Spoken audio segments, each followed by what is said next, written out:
வணக்கம், வாங்க. Welcome to Sai Gandhi kitchen. இன்றைக்கி நம்ம ஹோட்டல் ஸ்டைலில் இட்லி சாம்பார் ஒன்று ரெடி பண்ண போகிறோம். அதுக்கு நான் எடுத்துருக்கிற காய் வந்து மஞ்சள் பூசணி எடுத்திருக்கேன். இது வந்து சாம்பார் வந்து ரொம்ப டேஸ்ட்டாக இருக்கும். ஹோட்டல்ஸ்லாம் இந்த காய் தான் யூஸ் பண்ணுவாங்க.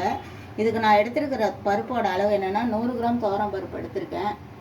இது வந்து ஒரு 6-7 பேர் தாராளமாக சாப்பிட்லாம். இந்த 1/4 கிலோ அளவு மஞ்சள் பூசணிக்காயை இந்த மாதிரி கொஞ்சம் பெருசாக கட் பண்ணிக்கலாம். ஏன்னா குக்கரில் போடும்போது கரைஞ்சிரும். அதனால் இந்த மாதிரி கட் பண்ணியிருக்கேன்.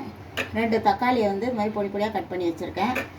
10-15 சாம்பார் வெங்காயத்தை இந்த மாதிரி 2 கட் பண்ணி வச்சுக்கலாம். இது வந்து சாம்பார் வெங்காயம் வந்து ரொம்ப டேஸ்ட்டாக இருக்கும். இந்த இட்லி சாம்பாருக்கு இதுதான் டேஸ்ட் கொடுக்கும். இது வேறு 2 பச்சை மிளகாய் எடுத்திருக்கேன். சின்ன துண்டு பெருங்காயம் எடுத்திருக்கேன். இதெல்லாம் நம்ம வந்து குக்கரில் பருப்போடு சேர்த்து வேக வச்சு ரெடியாக வச்சுக்கலாம். ஒரு 2 விசில் போட்டு ஆஃப் பண்ணி வச்சுட்டு அதுக்கப்புறம் நம்ம இந்த மசாலா ஐட்டத்தை வறுக்கிறத பார்க்கலாம். இது இப்போ வந்து நம்ம பருப்பை வந்து எடுத்து குக்கரில் கழுவிட்டு வேக வச்சிடலாம்.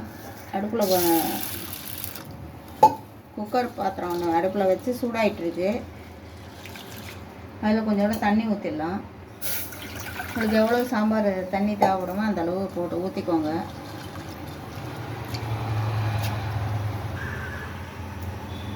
இப்போ வந்து நான் பருப்பை வந்து கழுவிட்டு இதில் வந்து சேர்த்துட்டேன். இப்போ நம்ம ஒன்று ஒன்றா அந்த வெஜிடபிள் எல்லாம் ஒன்று ஒன்றா போடலாம். இப்போ வந்து வெங்காயம், சாம்பார் வெங்காயம் போடுறேன். தக்காளி பொடியாக நறுக்குன்னா தக்காளி 2 தக்காளி யூஸ் பண்ணுங்கள். அப்போ தான் டேஸ்ட் நல்லாயிருக்கும். இதுக்கு காய் இது கூடயே நம்ம போட்டுடலாம். தனியாக வேக வைக்க வேணாம். 2 பச்சை மிளகா காரத்துக்கு தகுந்த மாதிரி போட்டுக்கோங்க. ஒரு சின்ன துண்டு பெருங்காயம். இதுக்கு நம்ம வந்து கொஞ்சம் எண்ணெய் ஊற்றிக்கலாம். நல்லெண்ணெய் ஊற்றிக்கிட்டால் பொங்காது. அதனால் ஒரு ஸ்பூன் அளவு நல்லெண்ணெய் ஊற்றிக்கலாம். இப்போ இதுக்கு தேவையான கொஞ்சம் தண்ணி ஊற்றிக்கலாம். இப்போ நம்ம குக்கரில் மூடி போட்டு ஒரு பிஞ்ச் அளவு மஞ்சள்தூள் போட்டுக்கலாம்.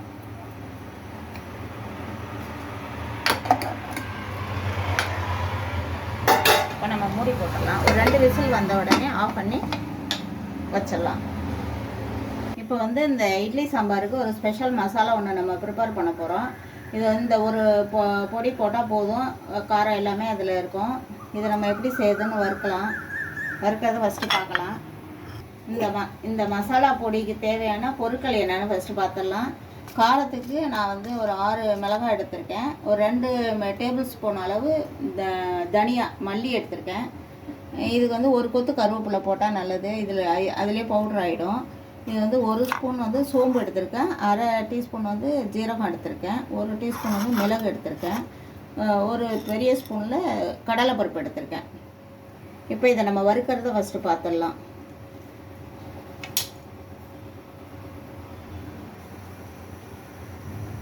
கருவேப்பிலையை வந்து நம்ம ஃபஸ்ட்டு போட்டுடலாம். இப்போ வந்து கடலைப்பருப்பை போடலாம். கடலைப்பருப்பு தான் கொஞ்சம் லேட்டாகும். கருவேப்பிலை பச்சையாக இருக்கிறதுனால அதோடு சேர்ந்து இது வறுபட்டுரும். கருக்காமல் வறுக்கணும். இது ரொம்ப பொன்னிறமாக வறுக்கணும். ரொம்ப கருகிடக்கூடாது. கருகிட்டால் அதோட வாசனை வேறு. இப்போ வந்து நம்ம மிளகு போட்டுடலாம். மிளகு, சோம்பு, ஜீரகம் எல்லாமே இதில் போட்டுடலாம்.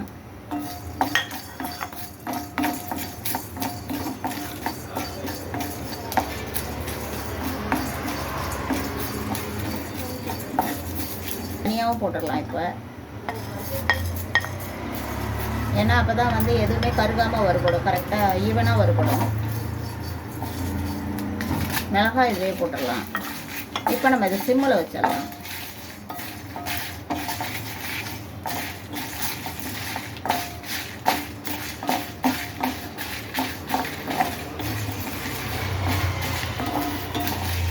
அந்த தனியாவோட வாசனை வந்த பிறகு நம்ம இதை வந்து வேறு பாத்திரத்துக்கு மாற்றிடலாம். இது நல்லா வறுபட்டுருச்சு. கரெக்டான பக்குவத்தில் வறுபட்டுருக்கு.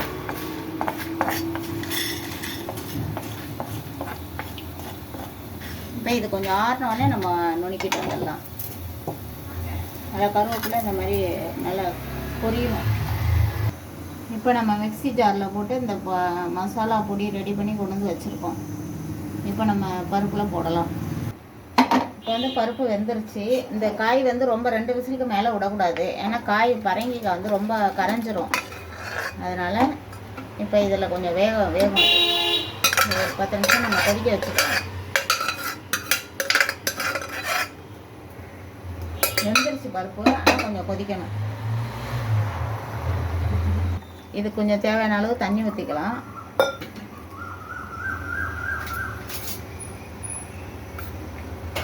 இப்போ நம்ம அரைச்ச மசாலாவை ஒரு ஒரு 3 ஸ்பூன் அளவு போடலாம். இது தாராளமாகவே போடலாம், ஏன்னா இது காரம்லாம் கரெக்டாக தான் போட்டிருக்கோம். இதை நல்லா கிண்டி விட்டுக்கோங்க. இப்போ நம்ம உப்பு தேவையான அளவு உப்பு போடலாம். இதுக்கு வந்து ஒரு தாளிப்பு போட போகிறோம். இதுக்கு தேவையான அளவு எண்ணெய் ஊற்றிக்கலாம். இதுக்கு நான் கடுகு காஞ்ச மிளகாய் தான் போட்டு தாளிக்க போகிறேன்.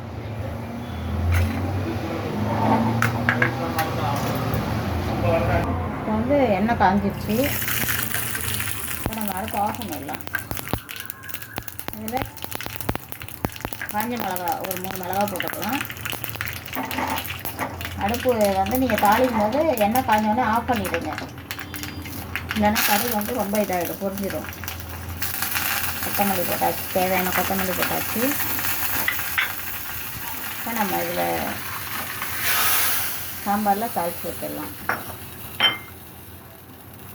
இது ஒரு 5 நிமிஷம் கொதிச்சா போதும். அப்படி நீங்கள் அதிகமான சாம்பார் வேணும் அப்படின்னா ஒரு டீஸ்பூன் அளவு கடலை மாவை கரைச்சி ஊற்றிக்கோங்க. அப்படி கடலை மாவு இல்லை அப்படின்னா நீங்கள் புளிக்காத இட்லி மாவு இருந்துச்சுன்னா ஒரு டீஸ்பூன் அளவு எடுத்து கரைச்சி ஊற்றிக்கிட்டிங்கன்னா இன்னும் நல்லா திக்காக இருக்கும். இது வந்து பரங்கிக்காய் போட்டிருக்கிறதுனால இந்த சாம்பார் வந்து நல்லா திக்காகவும் டேஸ்ட்டாகவும் இருக்கும், நல்லாயிருக்கும்.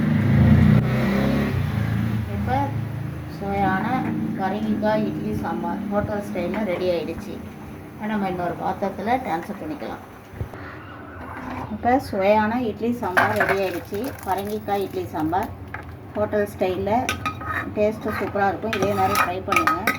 என்னுடைய சாய்காந்தி கிச்சன் சேனலை சப்ஸ்கிரைப் பண்ணுங்கள், லைக் பண்ணுங்கள், ஷேர் பண்ணுங்கள். இந்த வீடியோஸை இதான் ஃபஸ்ட் டைம் பார்க்குற நீங்களாக இருந்தால் சப்ஸ்கிரைப் பட்டன் அழுத்தும் போது ஆளுங்கிற பெல் சிம்பிளை கிளிக் பண்ணுங்கள். அப்போ தான் நான் போடுற வீடியோஸ் வந்து உங்களுக்கு நோட்டிஃபிகேஷனாக ரெகுலராக வரும். இந்த வீடியோ பார்த்ததுக்கு ரொம்ப தேங்க்ஸ்.